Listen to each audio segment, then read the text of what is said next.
Hey folks, Matt from artoftheimage.com. Got a reader question here in the comments. This is from Live Life Fun on YouTube. That's their YouTube username. Hey, I wanted to get your opinion on my options. I recently sold my G7, barely used, with very few stuff for $820. Now I don't know to either spend a little extra to upgrade to the G85, which I'm leaning on, or just go with the G7, which I found went on sale with a kit lens new for $599. Primary use is mainly doing YouTube videos and skits and occasional photography outdoors. Also want your opinion on the A6500 versus the G85.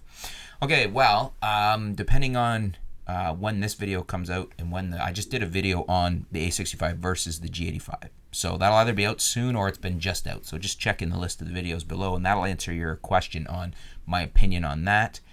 Or at least it'll give you the plus and minuses. I've given you a video with reasons to buy one over the other and then reasons to buy the other one over the other. So A65 positive, G85 positive.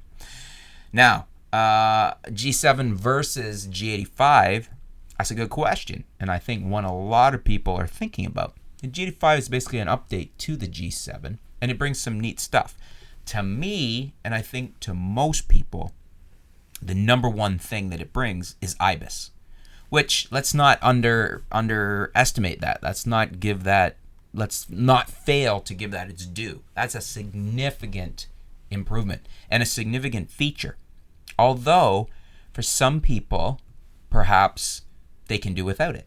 I mean, a lot of the lenses are image stabilized, and maybe then you don't feel for your shooting and what lenses you're needing, you would need an IBIS, a body with IBIS. So, I don't have a problem with people that want to save the money on the body and get a really good deal on a G7 right now, because a G7 with a lens for $599 is a lot less money than a G85.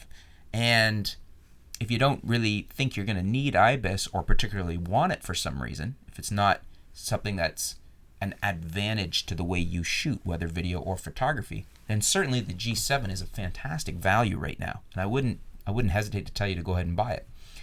That is my main thing, my main point to you to answer your question.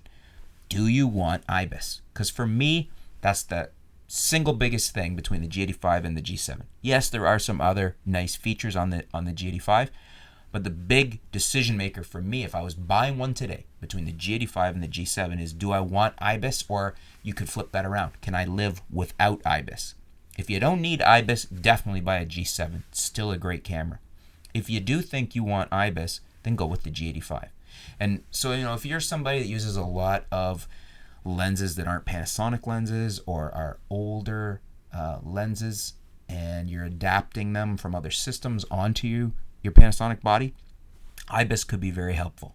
That's one of the main reasons you'd want IBIS right there. So, what do you guys think? Do you agree with me that IBIS is the single biggest reason when you're juggling and trying to decide between the G7 and the G85? But essentially you get the G7, for a very good deal right now. And the G85 is a fair bit more money. It's just newer. It's got IBIS. Plus a few other things. What do you guys think? Leave your comments below. Let me know what you think. Is that the big deciding factor? Is there something else about the G85 that would lean you towards buying it? Am I missing something? Is IBIS enough for you? Would you definitely go G85, or would you prefer a G7 at a better price? Let me know in the comments below. Let's help out Live Life Fun here, and stay tuned. We'll be back soon here at artoftheimage.com. Thanks.